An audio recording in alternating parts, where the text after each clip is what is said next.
Pregnancy പീരീഡിൽ തന്നെ ഇത് കേട്ടുകൊണ്ടിരിക്കുമ്പോൾ ആ കുട്ടിക്ക് അതിൻ്റെ പ്രത്യേക ഒരു ത്വര ഉണ്ടാവുകയാണ്. ആ വൈബ്രേഷൻ വളരെ ഇതാണ്, സാത്വികമായിരിക്കും ഇല്ലേ. 3 സംഭവങ്ങൾ ഇതാണ്: രജസ്, സത്വഗുണമുണ്ട്, രജസ് ഉണ്ട്, തമോ ഗുണമുണ്ട്. ഈ 3 ഗുണത്തിൽ സത്വഗുണമാണ് എന്തിനായിട്ട് നമ്മൾ അപ്രീഷിയേറ്റ് ചെയ്യുന്നത്? എന്താണ് ശരിക്കും എല്ലാം ഉണ്ട്, എല്ലാം വേണ്ടതാണ്. ഈ ലോകത്തിൽ എല്ലാവരും 3 സ്ഥലത്തിലുള്ള ആളുകളും വേണ്ടതാണ്. കാരണം ഇതിന് ശരിക്കും പറഞ്ഞാൽ ഇക്വിലിബ്രിയം ഉണ്ടല്ലോ.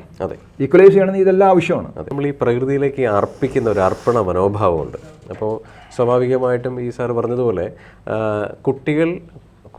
കുട്ടിക്കാലം മുതലേ കൊണ്ടുവരുന്ന ഒരു റൊട്ടീനുണ്ട്. ഞാൻ ഇത്ര സമയത്തിന് എഴുന്നേൽക്കണം, ഇത്ര സമയത്തിന് ഈശ്വര സങ്കല്പം ചെയ്യണം, പ്രാർത്ഥന ചെയ്യണം. അതൊരു പാരൻസോ അല്ലെങ്കിൽ ഗുരുക്കന്മാരോ പറഞ്ഞു കൊടുക്കുന്ന രീതിയാണ് അവർ ഫോളോ ചെയ്യുന്നത്. ഈ ആക്ച്വലി ഇപ്പോഴത്തെ ജനറേഷനിൽ ഈ കോവിഡ് കാലഘട്ടത്തിന് ശേഷം സാർ ഇത് എങ്ങനെയാണ് ഒരു അർപ്പണ മനോഭാവത്തോടു കൂടി ഒരു ഈശ്വര സങ്കല്പം ചെയ്യുക? അർപ്പണം എന്ന് പറഞ്ഞിട്ടുണ്ടെങ്കിൽ ഈശ്വരനിലുള്ള കാര്യങ്ങൾ മാത്രമല്ല പറയേണ്ടത്. ബേസിക് ആയിട്ടൊരു കാര്യം, കുട്ടി പഠിക്കുകയാണല്ലോ. പഠിക്കുകയാണ് ഒരു കാര്യം. ഇപ്പോൾ 1 വയസ്സുള്ള കുട്ടിയെ സംബന്ധിച്ചിടത്തോളം നമ്മൾ കളിപ്പാട്ടങ്ങൾ കൊടുക്കുകയാണ്. അപ്പോൾ അവനെ ബുദ്ധി ഉപയോഗിക്കാനായിട്ട് ഓരോ കാര്യങ്ങൾ നമ്മൾ സെറ്റ് ചെയ്യാനായിട്ട് കൊടുക്കും. ഓരോ കളിപ്പാട്ടങ്ങളും പീസായിട്ട് കൊടുത്തിട്ട് സെറ്റ് ചെയ്യാൻ പറയും. അതിനെ കോൺസെൻട്രേഷൻ ആണത്. അത് തന്നെയാണ് സെയിമാണ്. കാരണം എത്രമാത്രം നമ്മൾ ഒരു തരത്തിലേക്ക് കോൺസെൻട്രേറ്റ് ചെയ്യുന്നുവോ അത്രമാത്രം ഡെവലപ്പ് ചെയ്യാണ്, കോൺസെൻട്രേഷൻ ഡെവലപ്പ് ചെയ്യാണ്. ആ കോൺസെൻട്രേഷൻ എന്തിനെ ബാധിക്കുന്നതാണ്? ഡെഡിക്കേഷനെ ബാധിക്കുന്നതാണ്. ഞാനിപ്പോൾ ഒരു ചെസ്സ് കളിക്കണം. ഈ 84 കാലങ്ങളിൽ നമ്മൾ ശരിക്കും പറഞ്ഞിട്ടുണ്ടെങ്കിൽ അത് എത്ര കളി കളിക്കണം എന്ന് വെച്ചിട്ടാണ്. ഒരു മൂവ്മെൻറ്റ് കളിക്കണമെങ്കിൽ ഈ ഓരോ സ്ഥലങ്ങളിലും നമ്മൾ കണക്കാക്കണം. ശരി, മനസ്സിലായില്ലേ? മൂന്നാമത്തെ കളിയിൽ എന്നെ പഠിപ്പിച്ച ഗുരുവിനെ ഞാൻ പിടിച്ചു, തോപ്പിച്ചു. കാരണം വേറൊന്നുമല്ല, അത്രയും കോൺസെൻട്രേറ്റ് ചെയ്യാനായിട്ട് ഇൻട്രസ്റ്റ് ഉണ്ടായിരുന്നു, അതുകൊണ്ട് സാധിച്ചു. ആ രീതിയിൽ ഒരുതിനെ കോൺസെൻട്രേറ്റ് ചെയ്യാനായിട്ട് ചെറുതിലെ പഠിപ്പിക്കുകയാണ് ചെയ്യുന്നത്. നാമജപം സെക്കൻഡറിയാണ്. നാമജപം നമ്മളിപ്പോൾ ഒരു 6 സന്ധ്യാസമയത്ത് എല്ലാവരും കൂടി ഇരുന്നിട്ട് നാമം ചൊല്ലുകയാണെങ്കിൽ സ്വാഭാവികമായിട്ട് ആ കുട്ടി അടിയിൽ വന്നിരിക്കും. അത് കേട്ടുകൊണ്ടിരിക്കുകയാണ്. ശരി. പ്രഗ്നൻസി പീരീഡിൽ തന്നെ ഇത് കേട്ടുകൊണ്ടിരിക്കുമ്പോൾ ആ കുട്ടിക്ക് അതിൻ്റെ പ്രത്യേക ഒരു ത്വര ഉണ്ടാവുകയാണ്. ആ വൈബ്രേഷൻ വളരെ ഇതാണ്, സാത്വികമായിരിക്കും ഇല്ലേ. 3 സംഭവങ്ങൾ ഇതാണ്: രജസ്, സത്വഗുണമുണ്ട്, രജസ് ഉണ്ട്, തമോ ഗുണമുണ്ട്. ഈ 3 ഗുണത്തിൽ സത്വഗുണമാണ് എന്തിനായിട്ട് നമ്മൾ അപ്രീഷിയേറ്റ് ചെയ്യുന്നത്? എന്താണ് ശരിക്കും എല്ലാം ഉണ്ട്, എല്ലാം വേണ്ടതാണ്. ഈ ലോകത്തിൽ എല്ലാവരും 3 സ്ഥലത്തിലുള്ള ആളുകളും വേണ്ടതാണ്. കാരണം ഇതിന് ശരിക്കും പറഞ്ഞാൽ ഇക്വിലിബ്രിയം ഉണ്ടല്ലോ. ഈക്വലൈസ് ചെയ്യണമെങ്കിൽ ഇതെല്ലാം ആവശ്യമാണ്. പക്ഷേ ഒന്നിൽ മാത്രമായിട്ട് ഫോക്കസ് ചെയ്യുമ്പോൾ അത് നെഗറ്റീവായിട്ട് വരും. ഇതെല്ലാം നമുക്ക് വേണ്ടതാണ്. ഗാർഹിക ജീവിതത്തിൽ ഇത് എല്ലാം വേണ്ടതാണ്. ഒന്നില്ലെങ്കിൽ സന്യാസി ആവണം, അല്ലേ?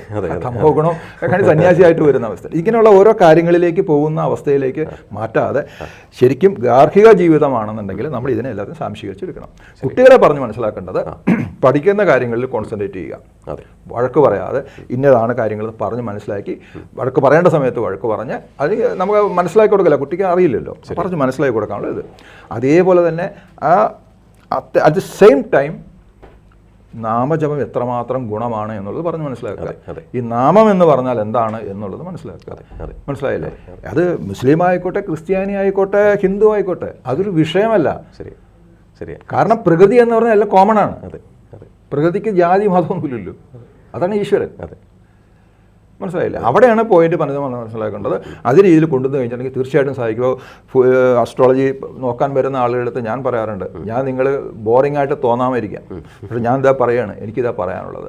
ശാശ്വത പരിഹാരം ഇപ്പോൾ താങ്കളുടെ പ്രശ്നം പരിഹാരം എന്നിലല്ല തീരേണ്ടത്, തീർച്ചയായിട്ടും താങ്കളിൽ തന്നെയാണ് തീരേണ്ടത്, അല്ലേ?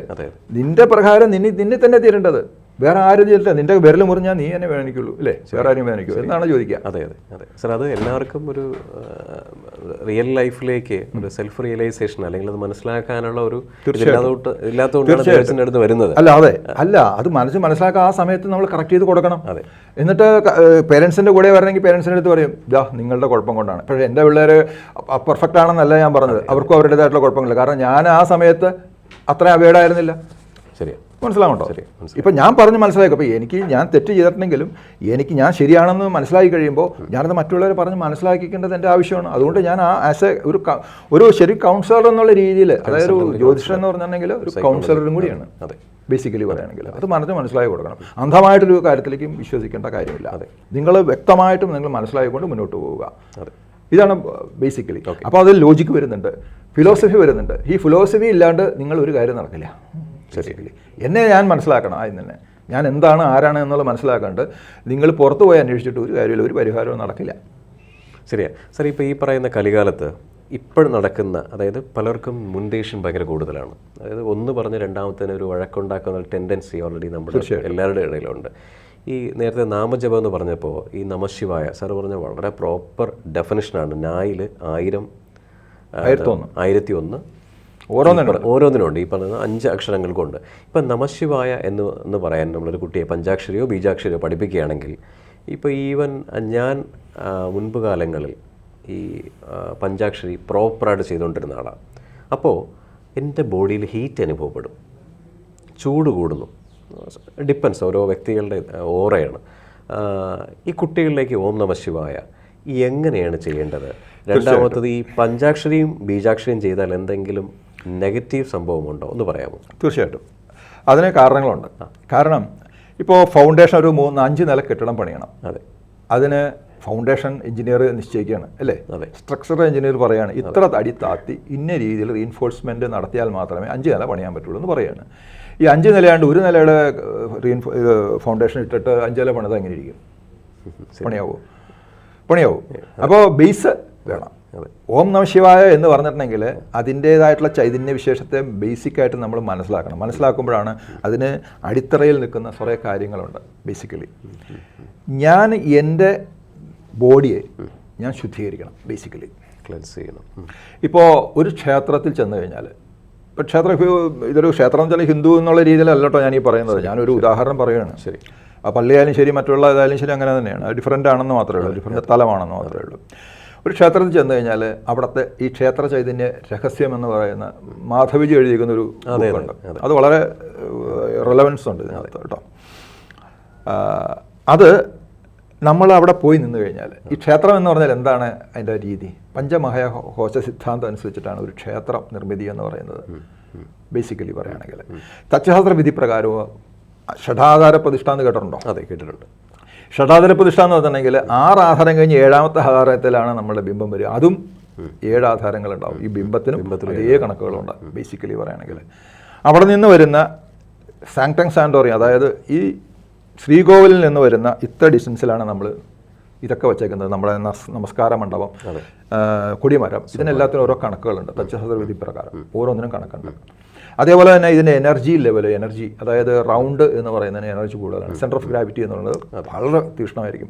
സ്ക്വയർ എന്ന് പറയുന്നത് അടുത്ത സ്ക്വയറാണ്. സ്ക്വയറിനും അതേ രീതി തന്നെയാണ്.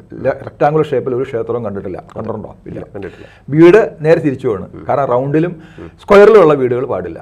ബേസിക്കലി റെക്ടാങ്കുലർ ഷേപ്പിലെ വീട് പാടുള്ളൂ. അത് മനുഷ്യാലയമായതുകൊണ്ട്. ശരി. അപ്പോൾ പവർ എന്ന് പറഞ്ഞാൽ ഇൻഫിനിറ്റീവ് പവറാണ് അവിടെ നിൽക്കുന്നത്. അപ്പോൾ നമ്മൾ കോൺസെൻട്രേറ്റ് ചെയ്തിട്ട്, അതായത് ഞാൻ നേരത്തെ പറഞ്ഞു, ഒരു ബിംബത്തെ നമ്മൾ ശരിക്കും പറഞ്ഞാൽ ആവാഹിച്ച് നമ്മളുടെ എൻ്റെ എനർജിയാണ്, അതായത് തന്ത്രിയുടെ എനർജിയാണ്. അതാണ് പിതാവിൻ്റെ തുല്യമാണെന്ന് പറയുന്നത്. അതുകൊണ്ടാണ് ഞാൻ ഈ മുദ്ര കാണിച്ച് നമ്മൾ ഇതിലേക്ക് സമർപ്പിക്കുകയാണ്. ഈ സമർപ്പിക്കുന്നത് ചൈതന്യമാണ്. ശിവനെ പ്രതിക്കാണ് ശിവൻ. ആ ശിവൻ്റെ മന്ത്രങ്ങൾ, മൂലമന്ത്രങ്ങൾ ജപിച്ചിട്ട് ചെയ്യാണ്. അപ്പോൾ അവിടെ പോയി നിൽക്കുമ്പോൾ എനർജി ലെവൽ, അതായത് ഏറ്റവും ക്ഷേത്രത്തിൻ്റെ ഏറ്റവും ചൈതന്യം നിൽക്കുന്നത് നിർമാല്യ സമയത്താണ്. അതെ, അല്ലാതെ ഈ ഇതല്ല, സന്ധ്യാ സമയത്ത് നിൽക്കുന്ന ദീപാരാധനയല്ല. ബേസിക്കലി പറയുകയാണെങ്കിൽ അത് തൊഴുകുമ്പോൾ ഉണ്ടാകുന്ന എനർജി ലെവൽ ഭയങ്കരമായിരിക്കും. നിങ്ങളൊരു 7 ദിവസം കണ്ടിന്യൂസ് ആയിട്ട് ഒരു ശിവക്ഷേത്രത്തിൽ പോയിട്ട് നിർമ്മാല്യ ദർശനം നടത്തി നോക്കൂ, അതിൻ്റെ വ്യത്യാസം നമുക്കറിയാൻ പറ്റും. എന്നിട്ട് ഇതെല്ലാം റെക്ടിഫിക്കേഷന് ബാധകമാണ്. ഇതെല്ലാം റെക്ടിഫൈഡ് ആയിട്ട് വരികയാണെങ്കിൽ നിങ്ങൾക്ക് തീർച്ചയായിട്ടും ശിവായി ഈസി ആയിട്ട് ജീവിക്കാൻ പറ്റും. ശരി. അത് പറഞ്ഞ് മനസ്സിലാക്കേണ്ടത് ആരാണ്? നമ്മൾ ട്രെയിൻ ചെയ്യിപ്പിക്കേണ്ടത്, നമ്മുടെ കൂടെ നിർത്തി നമ്മളെ സന്താനങ്ങൾ ഇന്ന കാരണം കൊണ്ടാണ് ചെയ്യേണ്ടത് എന്ന് നമ്മൾ പറഞ്ഞ് മനസ്സിലാക്കണം. അതേപോലെ തന്നെ എല്ലാ ക്ഷേത്രങ്ങളിലും പറഞ്ഞിട്ടുള്ളതാണ് ഒരു ബനിയൻ ട്രീ, ഒരു ആല്. അതെ, ഈ ആലിന് റെക്ടിഫിക്കേഷനാണ്, നമ്മുടെ എനർജിയെ ശുദ്ധീകരിക്കുന്ന ഒരു പ്രക്രിയയുണ്ട്. ഓക്സിഡൈസേഷൻ ശരിക്കും നടക്കും. ഈ ഓക്സിഡൈസേഷൻ എന്ന് പറയുന്നത് വളരെ പ്രധാനപ്പെട്ട ഒരു കാര്യം. ശരിയാണ്, മനസ്സിലാവുന്നുണ്ടോ? അപ്പോൾ എനർജി നമ്മൾ ശുദ്ധമായി, ഒരു ക്ഷേത്രത്തിൽ പോയി കഴിഞ്ഞാൽ നമ്മൾ വന്നു കഴിഞ്ഞാൽ എല്ലാം തളർന്നൊടിയല്ല വരികയാണ്, എല്ലാവരും എനർജി ആയിട്ട് വരും അല്ലേ? ശരി. തളർന്നൊഴിഞ്ഞ് വരുന്ന ആളുകളെ ശ്രദ്ധിച്ചാൽ അറിയാൻ പറ്റും, അവർ കൊണ്ടുപോയ എനർജി മുഴുവൻ അവിടെ കൊടുത്തിട്ടാണ് വരിക. അതെ, കാരണം നല്ലൊരു മാഗ്നറ്റ് അവിടെ ഇരിക്കുന്നത്. അതെ, അതെ. ഈ മാഗ്നറ്റിൻ്റെ ഫ്രണ്ടിൽ നമ്മൾ പോയി കഴിഞ്ഞാൽ ഇരുമ്പ് പച്ചിരുമ്പാണ് വെട്ടിച്ച് അടിക്കും.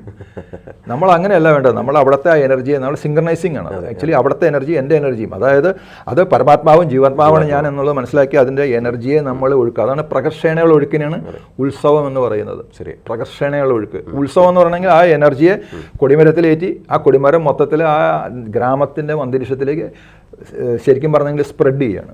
പറന്നിറക്കുക എന്ന് പറഞ്ഞില്ലേ, ഓരോ വീടുകളിൽ ആ എനർജിയെ കൊണ്ടുവന്ന് നമ്മളെ വീട്ടിലേക്ക് എത്തുകയാണ് ചെയ്യുന്നത്. പണ്ടത്തെ ആചാരാനുഷ്ഠാനങ്ങളാണ്, അന്ധമായ വിശ്വാസമൊന്നുമല്ല അത്. മനസ്സിലാവുണ്ടോ? അപ്പോൾ ക്ഷേത്രത്തിന് ചുറ്റുമാണ് പണ്ടത്തെ ആളുകൾ താമസിച്ചിരുന്നത്. ഓരോ ഗ്രാമങ്ങൾ, പണ്ടത്തെ ഗ്രാമങ്ങൾ നോക്കിയാൽ അറിയാം, ഒരു ക്ഷേത്രം ഉണ്ടാവും, അല്ലെങ്കിൽ ഇപ്പോൾ നോക്കിയാൽ ഒരു പള്ളി ഉണ്ടാവണം, അതിന് ചുറ്റും ആളുകൾ. എന്താ വേണ്ടിയിട്ടാണത്? ഇത് ഈ എനർജി നമ്മൾ. അപ്പോൾ കുട്ടികളെ ഇത് പറഞ്ഞ് മനസ്സിലാക്കിക്കൊണ്ട് മുന്നോട്ട് പോവുകയാണെങ്കിൽ തീർച്ചയായിട്ടും ഇതിനൊക്കെ നമുക്ക് സർക്കവൈൻ ചെയ്യാനായിട്ട് സാധിക്കും. ഈസി ടു സർക്കവൈൻ. അതെ, സന്തോഷം സാറേ. വളരെ വലിയൊരു വൈറ്റൽ ഇൻഫർമേഷനാണ് കൊടുത്തത്. അതായത് ഈ നാമജപത്തിനുള്ള പ്രാധാന്യം ഓരോ ദിവസവും കുറഞ്ഞു കൊണ്ടിരുന്ന കാലത്താണ് നമ്മൾ ജീവിച്ചുകൊണ്ടിരിക്കുന്നത്. ഈ ലാസ്റ്റ് കോവിഡ് കഴിഞ്ഞതിന് ശേഷം ഇപ്പോഴും നമ്മൾ ഓരോ ദിവസവും ഓരോ പ്രശ്നങ്ങൾ ഫേസ് ചെയ്യുന്നുണ്ട്. ഇപ്പോൾ ജനങ്ങൾ വീണ്ടും റിയലൈസ് ചെയ്ത് തിരിച്ച് നാമജപത്തിലേക്ക് വരുന്നുണ്ടത്. എങ്ങനെ, എപ്പോൾ, ഒരേ സമയം ചെയ്യണോ വേണ്ടയോ, അല്ലെങ്കിൽ ബ്രഹ്മമുഹൂർത്തത്തിനാണോ ചെയ്യണോ, അതിനെക്കുറിച്ചൊക്കെ ക്ലാരിറ്റിയാണ്. അല്ല, അതിനകത്ത് കാരണങ്ങളുണ്ട്. ഈ സമയത്ത് എക്സ്പ്ലോയിറ്റേഷനും കൂടുതൽ വരുന്നുള്ളതാണ് സത്യത്തിൽ. കാരണം മിസ്ഗൈഡിങ് ഒരുപാട് വരും. കാരണം ഞാനും മോണിറ്ററി ഞാൻ പ്രൊഫഷണൽ ആയിട്ടുണ്ടെങ്കിൽ തീർച്ചയായിട്ടും മോണിറ്ററി ഉണ്ടാവും. മോണിറ്ററി ആഗ്രഹിക്കുന്ന ആളായിരിക്കും, അല്ലെങ്കിൽ അതുകൊണ്ട് ജീവിക്കുന്നതുണ്ട്. പക്ഷേ അത് വേറൊരു തലത്തിലേക്ക് വന്ന് തെറ്റിദ്ധരിപ്പിക്കുന്ന രീതിയിലേക്ക് ആകാതെ ഈ കാര്യങ്ങൾ പറഞ്ഞ് മനസ്സിലായിക്കൊണ്ട് അതിനെ ശുദ്ധീകരിക്കുന്നത് നല്ലത് തന്നെയാണ്. അപ്പോൾ പൂജ ചെയ്യുന്നത്, പൂജ അവിടുത്തെ ആ റെക്ടിഫിക്കേഷൻ, അതിനെ ആ ശരീരത്തിൽ നിൽക്കുന്ന നെഗറ്റീവിനെ നമ്മൾ അബ്സോർബ് ചെയ്യാനായിട്ട് സാധിക്കുന്നതാണ് നമ്മളുടെ ആ മെഡിറ്റേഷൻ കൊണ്ട്. മെഡിറ്റേഷനാണ് പൂജ എന്നുള്ളത്, മെഡിറ്റേഷനാണ്. കാരണം ആവാഹനം എന്ന് പറഞ്ഞിട്ടുണ്ടെങ്കിൽ അതിന് മുദ്രകൾ കാണിച്ചിട്ട് ഇങ്ങനെ ആവാഹിച്ച് ഇതിലേക്ക് എടുക്കുക എന്ന് വെച്ചിട്ടുണ്ടെങ്കിൽ പ്രത്യേക രീതിയിലാണ്. പ്രാണിക് ഹീലിംഗ് പഠിച്ച ആളുകൾക്ക് അറിയാൻ പറ്റും എങ്ങനെയാണ് ചെയ്യണമെന്നുള്ളത്. അപ്പോൾ ഇത് എല്ലാത്തിനും അതിനകത്ത് ചില കാരണങ്ങളുണ്ട്. ബേസിക്കലി പറയുകയാണെങ്കിൽ ഈ മന്ത്രം എന്ന് പറയുന്നതും നാമം എന്ന് പറയുന്നത് ഡിഫറെൻ്റ് ആണ്. അതെ, മനസ്സിലാവുണ്ട്. അതെ, മന്ത്രം എന്ന് പറയുന്നത് ബീജാക്ഷരങ്ങളും കൂടിയിട്ടുള്ളതാണ്. ഈ ബീജാക്ഷരം എന്ന് പറഞ്ഞിട്ടുണ്ടെങ്കിൽ ഓരോ അക്ഷരങ്ങളെ എംഫസൈസ് ചെയ്ത് പറയുന്ന ഒരു സംഭവമാണ്.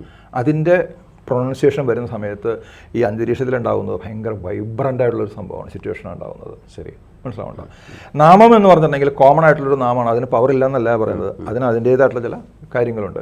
അതൊക്കെ ഈസി ടു നമുക്ക് ചാൻറ്റ് ചെയ്യാവുന്ന കാര്യങ്ങളാണത്. അത് സാധാരണ കുട്ടികൾക്കും എല്ലാവർക്കും സാധിക്കുന്ന കാര്യങ്ങളാണ്. അതിനൊരു നെഗറ്റീവായിട്ട് ചിന്തിക്കേണ്ട കാര്യമില്ല, നെഗറ്റീവ് അല്ലാതെ പോസിറ്റീവാണ് അത് ആക്ച്വലി. അതേസമയം ബീജാക്ഷരങ്ങളെ കൊണ്ട് നമ്മളൊരു കാര്യം ചെയ്യുമ്പോൾ അതിന് അതിൻ്റേതായിട്ടുള്ള ചില നെഗറ്റീവ് ഇമ്പൾസസ് ഉണ്ടാവാൻ സാധ്യതയുണ്ട്. കാരണം നമ്മുടെ കയ്യിൽ ഒരു ആയുധം കിട്ടുകയാണ്. ഈ ആയുധത്തെ നമ്മൾ ഏത് തരത്തിൽ വേണമെങ്കിലും യൂട്ടിലൈസ് ചെയ്യാം. ഇരുതല വാളാണെന്ന് പറയും. അങ്ങോട്ടും ഇങ്ങോട്ടും വെട്ടാം, നല്ലതിന് വേണ്ടിയിട്ട് വെട്ടാം, ചീത്തയ്ക്കും വേണ്ടി വെട്ടാം. അപ്പോൾ നമ്മൾ ഒരു അപക്വമായിട്ട്, അതാണ് ഞാൻ നേരത്തെ പറഞ്ഞത്, ഇതെല്ലാത്തിനും തന്നെ ഒരു പ്രിപ്പറേഷൻ ആവശ്യമാണ്, ബേസ്മെൻറ്റ് നമുക്ക് ആവശ്യമാണ്. നമ്മുടെ മനസ്സിനെ നമ്മൾ ചിട്ടപ്പെടുത്തിയിട്ട്, ഇപ്പോൾ കളരി പഠിക്കുന്ന ആളുകൾക്ക് അറിയാൻ പറ്റും, ശരീരത്തെ ഭയങ്കരമായിട്ട് നമ്മൾ ശരിക്കും പറഞ്ഞിട്ടുണ്ടെങ്കിൽ അതൊരു എന്താണ്, ശരീരം കാറ്റാവുന്ന അവസ്ഥയിലാണ് വരുന്നത്. ആ രീതിയിലാക്കി കഴിഞ്ഞാൽ മാത്രമേ പ്രധാനപ്പെട്ട ഇതൊക്കെ പറഞ്ഞു കൊടുക്കുള്ളൂ. ശരി. അപ്പം അതൊന്നും ഇല്ലാതെ പെട്ടെന്ന് എടുത്തടിച്ച് അങ്ങോട്ട് കയറി കഴിഞ്ഞിട്ടുണ്ടെങ്കിൽ നെഗറ്റീവ് ഉണ്ടാവും. ശരി, സ്വാഭാവികമായിട്ടുണ്ടാവും. ഇവർ പറഞ്ഞിട്ട് യാതൊരു കാര്യമില്ല. അത് എന്താണ് ആ നെഗറ്റീവ് ഇമ്പൾസസ് ഉണ്ടാവണമെന്ന് വെച്ചാൽ അതിൻ്റെ അനുഭവങ്ങൾ നമ്മൾ അനുഭവിക്കണം. കാരണം ഒരാൾക്ക് വേണ്ടിയിട്ട് നാശം വെറുതെ ചിന്തിച്ചാൽ മതി, നമുക്ക് തിരിച്ചടി ഉണ്ടാവും തുറപ്പായിട്ട്. വെറുതെ നാമം ഒന്നും വേണ്ട. അവൻ അടുത്ത അയൽവക്കത്ത് ഇന്ന ആളാണ്, അവൻ അങ്ങ് നശിച്ച് കാണാനായിട്ടെന്ന് പറഞ്ഞാൽ 10 തവണ അങ്ങോട്ട് വിചാരിക്കും എല്ലാ ദിവസവും ഇതന്നെ ആയിരിക്കണം. കാരണം അവൻ ഇതായി പോകും. കാരണം രാവണന് കിടന്നുറങ്ങാൻ പറ്റുമോ? ഇല്ല. കാരണം എന്താ, രാമനെക്കുറിച്ച് എന്താണ്, അതൊരു ഭക്തി തന്നെയാണ്, അതൊരു ഭക്തി തന്നെയാണ്. പക്ഷേ ആ ഭക്തി കൊണ്ട് അങ്ങർക്ക് നാശമല്ലേ സംഭവിച്ചത്. ശരി, മനസ്സിലാവുണ്ടോ? അപ്പോൾ എന്ന് പറഞ്ഞ മാതിരി നമ്മൾ നമ്മളുടേതായിട്ടുള്ള കാര്യങ്ങളിൽ അതാണ് ഞാൻ പറഞ്ഞത്. അതിനകത്ത് വേദാന്തം വളരെ പ്രധാനപ്പെട്ടതാണ്.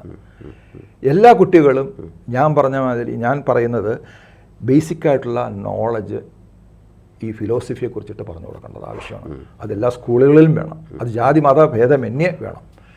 ശരി. കാരണം ഞാൻ ആരാണ്, ശരിക്കും പറഞ്ഞാൽ ഹിയർ ആൻഡ് നൗ എന്ന് പറഞ്ഞാൽ എന്താണ്, സൈക്കോസോപ്പാറ്റിക് അപ്പരാറ്റസ് ആണ് ഞാൻ, ഒരു ഉപകരണം മാത്രമാണ്, അതിലുപരിയുള്ള സംഭവങ്ങളാണ് ഇതെല്ലാം നടക്കുന്നത് എന്ന് ഞാൻ ആദ്യം തന്നെ മനസ്സിലാക്കണം. ശരി. ഈ വരുന്ന കുട്ടികൾ, ഇപ്പോൾ എത്രയോ ആളുകൾ വരുന്നുണ്ട്, ഈ വലിയ എന്താ പറയുക വിദ്യാഭ്യാസ യോഗ്യതയുള്ള ആളുകളെല്ലാം വരുന്നുണ്ട്. പക്ഷേ അവരെ സംബന്ധിച്ചുള്ള ഇത് നത്തിങ് ആണ്, പട്ടപൂജയാണ്, അവർക്ക് അറിയില്ല അതിനെക്കുറിച്ചിട്ട്. അപ്പോൾ അത് മനസ്സിലാക്കി കഴിഞ്ഞിട്ടുണ്ടെങ്കിൽ നമുക്ക് സ്വയമേ തന്നെ സെൽഫ് റിലയബിൾ ആയിട്ട് ഓരോ കാര്യങ്ങളെ തന്നെ നമുക്ക് തരണം ചെയ്യാൻ പറ്റും, ഫേസ് ചെയ്യാൻ പറ്റും. ശരി. അത് അപ്പം എന്നിട്ട് അവ അസ്ട്രോളജിയിലേക്ക് പോകേണ്ട കാര്യമുണ്ടോ? അസ്ട്രോളജിയിലേക്ക് പോകുന്നത് ഒരു ഉപാധി മാത്രമാണ്. ഇപ്പം കണ്ടെത്തുകയാണ് ഒരു കാര്യങ്ങൾ. ഇപ്പോൾ പ്രശ്ന ചിന്തയിൽ വന്നു, ഇന്ന രീതിയിൽ ഇന്ന സ്ഥലത്ത് ഇന്നതുണ്ട്, ഇന്നതാണ്, ഇന്ന കാര്യങ്ങൾ മാറ്റിവെച്ചാൽ നല്ലതാണ്. ശരിയാണ്, അത് മാറ്റിവെച്ചാൽ നല്ലതാണ്. തത്ശാസ്ത്ര വിധി പ്രകാരം ഇന്ന മൂലയിൽ പാടില്ല, ഈശാന മൂലയിൽ ഒരു വേസ്റ്റ് വരാൻ പാടില്ല, അഗ്നികോണിൽ വെള്ളത്തിൻ്റെ ഇത് വരാൻ പാടില്ല, ഈശാന കോണിലാണ് അടുക്കള വരേണ്ടത്. ഇങ്ങനെ ഓരോ കാര്യങ്ങളും നമ്മൾ പറഞ്ഞ് മനസ്സിലാക്കുമ്പോൾ ഇതിന് അതിൻ്റേതായുള്ള ചില പ്രത്യേകതകളുണ്ട്. കാരണം വീടെന്ന് പറയുന്ന ജീവനുള്ളതാണ്. അപ്പോൾ ഇതെല്ലാം തന്നെ ലിങ്ക്ഡാണ്. അപ്പോൾ നമ്മുടെ ശരിക്കും പറഞ്ഞാൽ പ്രായോഗിക ജീവിതത്തിൽ ഇതെല്ലാം റിലവൻസ് ഉണ്ട് ഇതിനകത്ത്. അത് കറക്റ്റായിട്ട് തെറ്റിദ്ധരിപ്പിക്കപ്പെടാത്ത രീതിയിൽ മുന്നോട്ട് പോയാൽ ഏറ്റവും നല്ലത്. അത് അങ്ങനെയുള്ള ആളുകളെടുത്ത് മുന്നോട്ട് പോകുക. അത്രയും സന്തോഷം. സാറ് പറഞ്ഞതുപോലെ ഞാൻ ആരാണ്, ഹിയർ ഐ ആം, ഇപ്പം ഞാൻ ഇവിടെ ഉണ്ട് എന്ന് മനസ്സിലാക്കുകയും നല്ല നല്ല പ്രാർത്ഥനകളും ധ്യാനങ്ങളും സമർപ്പിച്ചുകൊണ്ട് ഡേ ടു ഡേ ലൈഫ് മുന്നോട്ട് പോവുകയും ചെയ്യട്ടെ. എന്തെങ്കിലും പ്രായോഗിക ബുദ്ധിമുട്ടുകൾ വരികയാണെങ്കിൽ നല്ലൊരു യോഗ്യതയുള്ള ദൈവജ്ഞനെ കാണട്ടെ. എല്ലാ കാര്യങ്ങളും മുന്നോട്ട് പോകട്ടെ. നന്ദി, നമസ്കാരം. ജ്യോതിഷമോ വാസ്തുവോ പൂജയോ നിങ്ങൾക്ക് ആവശ്യമുണ്ടോ? ഈ താഴെ കാണുന്ന നമ്പറിൽ വാട്സപ്പ് ചെയ്യൂ. നിങ്ങൾ ചെയ്യേണ്ടത് ഇത്രമാത്രം. ഈ നമ്പർ നിങ്ങളുടെ മൊബൈൽ സേവ് ചെയ്യുക. അതിനുശേഷം ഞങ്ങളുടെ നമ്പറിലേക്ക് വാട്സപ്പിലേക്ക് ഹായ് അയയ്ക്കുക. ജ്യോതിഷ സംബന്ധമായ എല്ലാ ആവശ്യങ്ങൾക്കും ABC മലയാളം നിങ്ങളോടൊപ്പമുണ്ട്. ജ്യോതിഷവുമായി ബന്ധപ്പെട്ട എല്ലാ വിശേഷങ്ങളും നിങ്ങളിലേക്കെത്താൻ ABC ജ്യോതിഷം സബ്സ്ക്രൈബ് ചെയ്യുക.